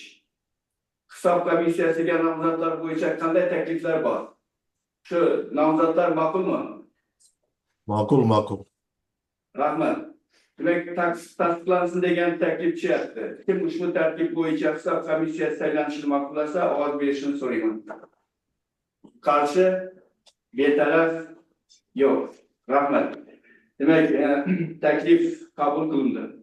Hisob komissiyasi a'zolari o'z ishini faoliyatini boshlashi mumkin. Yashirin ovoz berish uchun 10 daqiqalik tanaffus e'lon qilamiz.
Hurmatli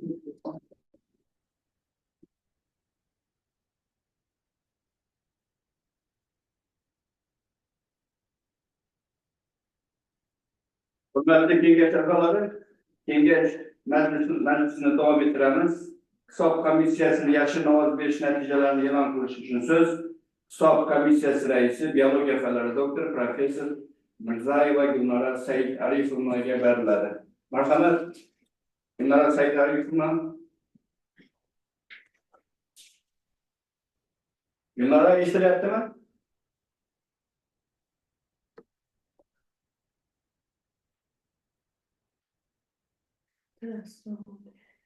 Assalomu alaykum yana bir bora. Rahmat, eshitilyapman. Yaxshi eshityapsizlarmi? Eshitilyapti. Marhamat. Diqqatingiz bilan Hisob komissiya majlisining 4-sonli bayonnomasi bilan tanishtiraman. 2024-yil 8-oktyabr Xiva shahri saylangan komissiya tarkibi: Biologiya fanlari doktori professor Mirzayeva Gulnora Saidoripovna, biologiya fanlari doktori professor Matniyozova Hilola Xudoyberganovna va biologiya fanlari bo'yicha falsafa doktori Hamrayev Nurbek Ulbekovich. Komissiya Yusuf va Saodat Quvandikovaning 030006 zoologiya ixtisosligidan biologiya fanlari bo'yicha falsafa doktori ilmiy darajasini olishga qo'yilgan dissertatsiya yuzasidan yashirin berilgan ovozlarni saylash uchun sanash uchun saylangan. Ilmiy kengash tarkibi 11 kishidan iborat etib tasdiqlangan. Ilmiy kengash tarkibida hal qiluvchi ovoz berish huquqi bilan qo'shimcha ravishda hech kim kiritilmagan. Majlisda kengash a'zolaridan 11 kishi, shu jumladan ko'rib chiqilayotgan dissertatsiya ixtisosligi bo'yicha 7 nafar fan doktori ishtirok etdi. 11 ta byulleten tarqatildi. Tarqatilmay qolgan byulletenlar yo'q. Qutichada 11 ta byulleten borligi aniqlandi.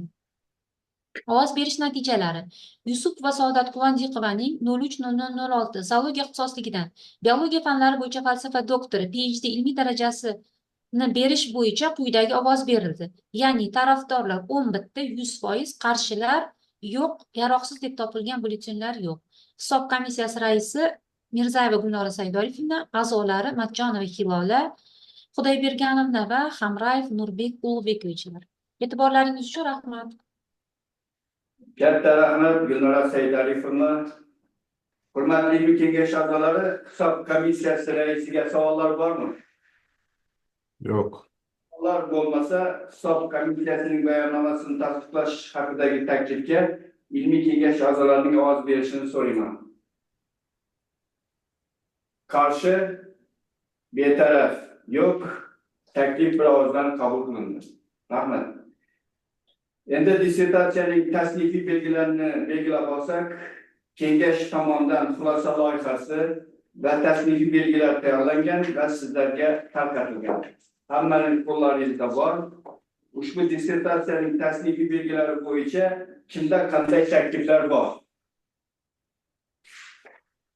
Agar yo'q bo'lsa, tasnifiy belgilar bo'yicha o'zimning fikrimni bildirsam va o'qib eshitsam. Endi hurmatli kengash a'zolari, bu tasnifiy belgilar bo'yicha birma-bir o'qib o'tishni shart deb hisoblayman, chunki hammangiz qo'llaringizda tarqatilgan.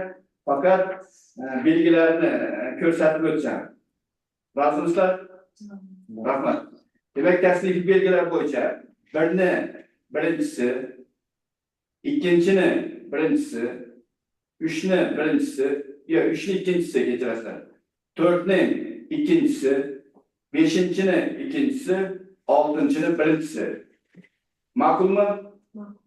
Rahmat. Hurmatli kengash a'zolari, dissertatsiya ishini baholash mezonlari bo'yicha demak, tavsiyalar bo'lmasa ovozga qo'yamiz. Baholash mezonlari bo'yicha ovoz berishlaringizni so'rayman. Qarshi, betaraf, yo'q. Baholash mezonlari ham bitta ovozdan tasdiqlandi. Yusuf va Saodat Quvandikovaning biologiya fanlari bo'yicha falsafa doktori ilmiy darajasini olish uchun yozgan dissertatsiya ishiga ilmiy kengash xulosasi barcha ilmiy kengash a'zolariga tarqatilgan. Qo'llaringizda bor. Xulosa javob bo'yicha kimda qanday takliflar bor, fikrlar bor? Ma'qulmi? Tasdiqlasak bo'ladimi? Demak, tasdiqlansin degan taklif bor. Ilmiy kengash xulosasini tasdiqlash haqidagi taklifga munosabat bildirishni so'rayman. Qarshi, betaraf, yo'q. Bitta ovozdan kengash xulosasi tasdiqlandi. Hurmatli ilmiy kengash a'zolari, ruxsatlaringiz bilan yashirin ovoz berish natijasiga va bildirilgan fikrlarga asosan ilmiy kengash qarorini o'qib eshitasan. Xorazm Ma'mun akademiyasi huzuridagi ilmiy darajalar beruvchi PhD 02-30-07-2022 B 149-01 raqamli ilmiy kengash qarori. Xorazm Ma'mun akademiyasi huzuridagi ilmiy darajalar beruvchi PhD 02-30-07-2022 B 149-01 raqamli ilmiy kengash Xorazm Ma'mun akademiyasi erkin izlanuvchisi Yusupov Saodat Quvandiyevnaning 03-00-06 zoologiya ixtisosligidan biologiya fanlari bo'yicha falsafa doktori ilmiy darajasini olish uchun yozilgan Xorazm viloyatida g'alla ekinlarini agrobiotinozi, yarim qattiq qanotlarning sistematik tahlili va bioekologiyasi mavzusidagi dissertatsiyaning rasmiy himoyasi va yashirin ovoz berish natijalariga ko'ra dissertantga biologiya fanlari bo'yicha falsafa doktori ilmiy darajasini berishga qaror qiladi va Oliy attestatsiya komissiyasi raisiyatidan kengash qarorini tasdiqlab berishni so'raydi. Hurmatli ilmiy kengash a'zolari, hurmatli yig'ilish ishtirokchilari, endi menga berilgan shu vakolatdan foydalangan holda mana dissertantimiz ilmiy rahbariga omadlar tilab qolaman. Yuqorida albatta shu komissiya a'zolari tomonidan bildirilgan fikr, takliflar inobatga olgan holda keyingi ishlarda albatta buni davom qildirish kerak. Misol faqat shu falsafa doktori emas, fan doktori ishini ham amalga oshirganingizdan Xudo xolasa himoya qilganingizdan tabriklab o'tirish nasib qilsin. Tez orada shu Oliy attestatsiya komissiyasi mana Xorazm Ma'mun akademiyasi ilmiy kengashining qarorini tasdiqlab diplom olganingizdan tabriklab o'tirish rahbar bilan birgalikda nasib qilasan. Rahmat. Endi yakunlovchi so'z beramiz. Talabgor. Marhamat.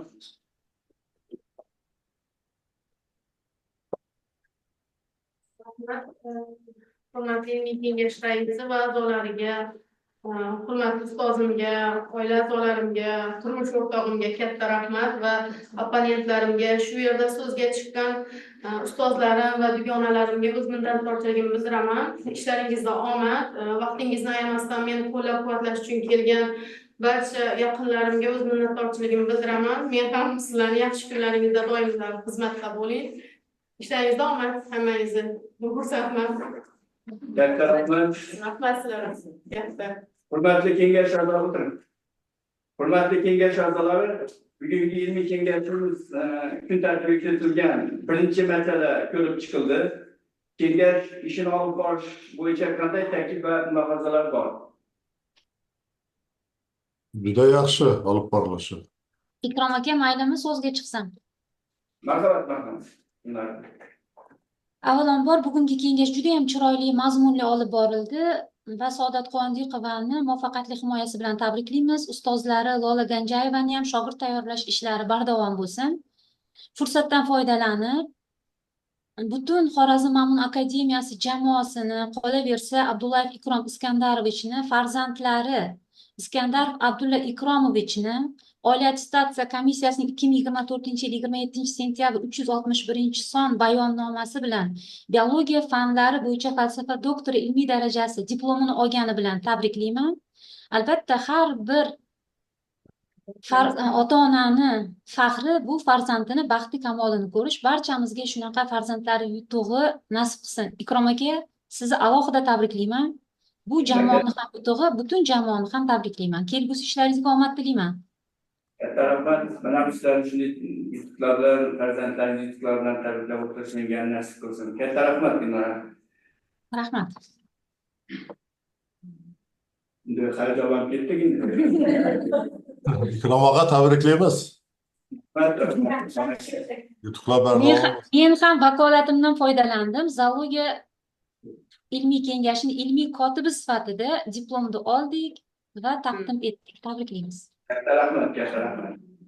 Hurmatli ilmiy kengash a'zolari, barchangizga rahmat. Mana shu kengashda faol ishtirok etganlaringiz uchun va o'zimni samimiy minnatdorchiligimni bildiraman.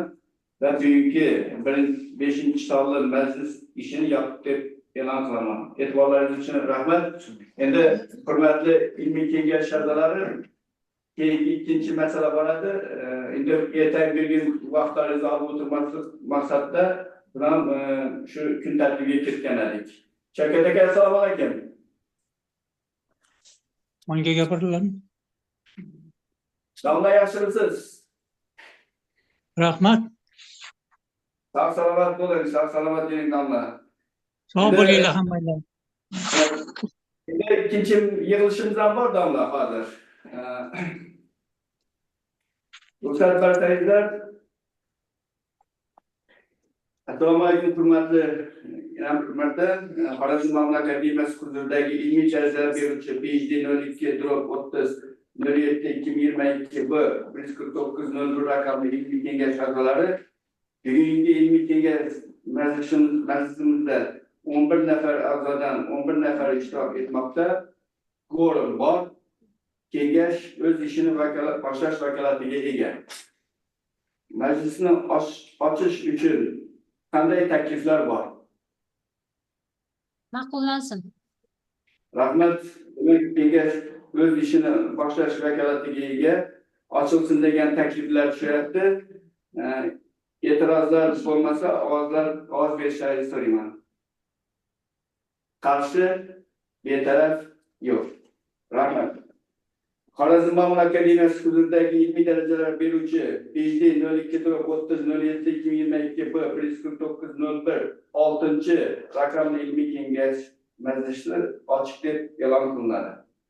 Demak, kun tartibidagi masala Urganch davlat universiteti tabiiy va qishloq xo'jaligi fanlari fakulteti agronomiya kafedrasi mustaqil izlanuvchisi Do'stjon Umar Egamberdiyevichning 03/00/06 zoologiya ixtisosligidan Xorazm viloyati agrotsinozlarda qattiq qanotlar, koleoptera faunasi va ekologiyasi mavzusidagi biologiya fanlari bo'yicha falsafa doktor ilmiy darajasini olish uchun tayyorlangan dissertatsiya ishini himoyaga qabul qilish to'g'risida. Mana dissertantni o'zim ishtirok qilyapti. Rahmat. Kun tartibidagi masalaga qo'shimchalar bormi? Yo'q bo'ladigan bo'lsa, kun tartibini ovozga qo'yaman. Kim kun tartibini ma'qul degan bo'lsa, ovoz berishni so'rayman. Qarshi, betaraf yo'q, kun tartibi tasdiqlandi. Do'stjon Umar Egamberdiyevichning 03/00/06 zoologiya ixtisosligidan Xorazm viloyati agrotsinozlarda qattiq qanotlar, koleoptera faunasi va ekologiyasi mavzusidagi biologiya fanlari bo'yicha falsafa doktori ilmiy darajasini olish uchun tayyorlangan dissertatsiya ishini himoyaga qabul qilish haqidagi hujjatlar bilan tanishtirish uchun so'z ilmiy kengash kotibi, biologiya fanlari bo'yicha falsafa doktori, katta ilmiy xodim Markabur Zafarbek Sharipovga beriladi. Marhamat. Assalomu alaykum, hurmatli ustoz, ilmiy kengash a'zolari. Ruxsatingiz bilan Do'stjon Umar Egamberdiyevichning shaxsiy hujjatlari bilan bo'yicha ma'lumotlarni bersin. Do'stjon Umar 1984-yil Xorazm viloyati Xanqa tumanida tug'ilgan. Millati o'zbek, ma'lumoti 2006-yil. Mehnat faoliyati bo'yicha 2006-yilda Toshkent davlat agrar institutining talabasi, 2006-2008-yil Urganch Software mashina traktor parki direktori yordamchisi, 2008-2010-yillar Urganch davlat universitetining tabiatshunoslik fakulteti laboratoriya mudiri, 2010-2012 Urganch davlat universiteti magistranti, 2012-2015-yillar Urganch davlat universitetining barqaror taraqqiyot va ekologik ta'lim kafedrasi o'qituvchisi, 2015-2017-yil Urganch davlat universiteti professionallik kafedrasi o'qituvchisi, 2017-2019-yil Urganch davlat universiteti tabiiy fanlar fakulteti ma'naviy va ma'naviy ishlar bo'yicha dekan o'rinbosari, 2019-2020-yil Urganch davlat universiteti tabiiy fanlar fakulteti yoshlar bilan ishlash bo'yicha dekan o'rinbosari, 2020-2023-yil Urganch davlat universitetining bioinjineriya va oziq-ovqat xavfsizligi fakulteti yoshlar bilan ishlash bo'yicha dekan o'rinbosari, 2023-yil hozirgi vaqt Gençler Üniversitesi'nin Tabiat ve Qishloq xo'jaligi fanlari fakulteti yoshlar bilan ishlash bo'yicha dekan o'rinbosari 2020-2024 yillar Xorazm xalq deputatlari Urganch shahar kengashi deputati hisoblanadi. Dissertatsiya mavzusi bo'yicha 15 ta ilmiy ish chop etilgan. Shulardan falsafa doktorlik dissertatsiyalar asosiy ilmiy ish natijalari chop etish uchun tavsiya etilgan ilmiy nashrlarda 7 ta maqola, jumladan 5 tasi respublika, 2 tasi xorijiy jurnallarda, shuningdek 8 ta tezis xalqaro va mahalliy anjumanlar to'plamlarida nashr etilgan. Doçent Umar malaka imtihonlari muvaffaqiyatli topshirgan, jumladan chet tili 71 ball, yaxshi, molekulyar biologiya 75 ball, yaxshi, umumiy biologiya 77 ball, yaxshi, zoologiya 76 ball, yaxshi. Do'stlar Umar Egamberdi uchun Xorazm viloyati operatsionlarida kanallar faunasi va ekologiyasi mavzusidagi dissertatsiyasi 2024-yil 11 fevral 1-sonli bayonnoma Urganch Universitetining Tabiat va qishloq xo'jaligi fanlari fakulteti ilmiy seminar yig'ilishida muhokama qilingan va O'zbekiston Respublikasining Fanlar akademiyasining Xorazm nomli akademiyasi huzuridagi ilmiy darajalar beruvchi PV 02-30-07-2022-1149 raqamli ilmiy kengash qoshidagi ilmiy seminarda himoyaga tavsiya etilgan. Do'stlar Umar tomonidan taqdim qilingan dissertatsiya ishi himoyasiga oid barcha hujjatlar to'liq rasmiylashtirilgan va ilmiy kengashga taqdim etilgan. E'tiboringiz uchun rahmat. Rahmat. Ana ilmiy kengash kotibi Zafarbek Matyaquv taklifini ovozga qo'yaman. Kim himoyani qabul qilishni ma'qullasa, ovoz berishni so'rayman. Qarshi, betaraf, yo'q. Taklif tasdiqlandi. Hurmatli ilmiy kengash a'zolari, mana ilmiy kengash qoshidagi ilmiy seminar qarori va ilmiy kengash a'zolarini takliflari tushyapti. Shu takliflardan kelib chiqqan holda biz rasmiy opponentlar va yetakchi tashkilotlarni belgilab olishimiz kerak. Ruxsat bersangizlar, men taklifni o'qib berishni istadim. Rasmiy opponentlar etib biologiya fanlari doktori professor Mirzayeva Gulnora Said Arifovna, O'zbekiston Respublikasi Fanlar akademiyasi zoologiya instituti biologiya fanlari nomzodi dotsent Xalimov Fazliddin Zakirovich, Samarqand davlat universiteti va yetakchi tashkilot sifatida Nukus davlat pedagogika institutini taklif etaman. Hurmatli kengash a'zolari, taklifni ovozga qo'yamiz. Kim taklifni ma'qullaydi? Qarshi, betaraf, yo'q. Taklif tasdiqlandi. Dissertatsiya ishi Urganch davlat universitetida bajarilgan. Ilmiy rahbar biologiya fanlari doktori dotsent Bekchanov Xudoybergan O'rinovich. Hurmatli ilmiy kengash a'zolari, Xorazm Ma'mun akademiyasi huzuridagi ilmiy darajalar beruvchi PhD 02-30-07-2022 B 149-01 6 raqamli ilmiy kengash majlisi qaror qiladi. Birinchi, Urganch davlat universiteti mustaqil izlanuvchisi Doçent Umar Egamberdiyevichning 03-00-06 zoologiya ixtisosligidan Xorazm viloyati agratsinozlarida qattiqqanotlar, koleoptera faunasi va ekologiyasi mavzusidagi biologiya fanlari bo'yicha doktori ilmiy darajasini olish uchun tayyorlangan dissertatsiya ishi himoyaga qabul qilinsin. Ikkinchi, rasmiy opponentlar sifatida biologiya fanlari doktori professor Mirzayeva Gulnora Said Arifovna, O'zbekiston Respublikasi Fanlar akademiyasi zoologiya instituti. Biologiya fanlari ikkinchi rasmiy opponent biologiya fanlari nomzodi dotsent Xalimov Fazliddin Zakirovich, Samarqand davlat universiteti. Uchinchi, yetakchi tashkilot sifatida Nukus davlat pedagogika instituti tavsiya etilsin. To'rtinchi, O'zbekiston Respublikasi Oliy ta'lim, fan va innovatsiyalar vazirligi huzuridagi Oliy attestatsiya komissiyasi veb-sayti va Oliy attestatsiya komissiyasi bulletinida e'lon qilish uchun hujjatlar yuborilsin. Hurmatli ilmiy kengash a'zolari, mana ilmiy kengashning 6-son majlisi o'z ishini yakunladi. Barchangizga katta rahmat faol ishtirok etganlaringiz uchun. Rahmat hammangizga. Rahmat kattakon, ishlaringizga omad tilaymiz, sog' salomat bo'linglar. Rahmat. Katta rahmat.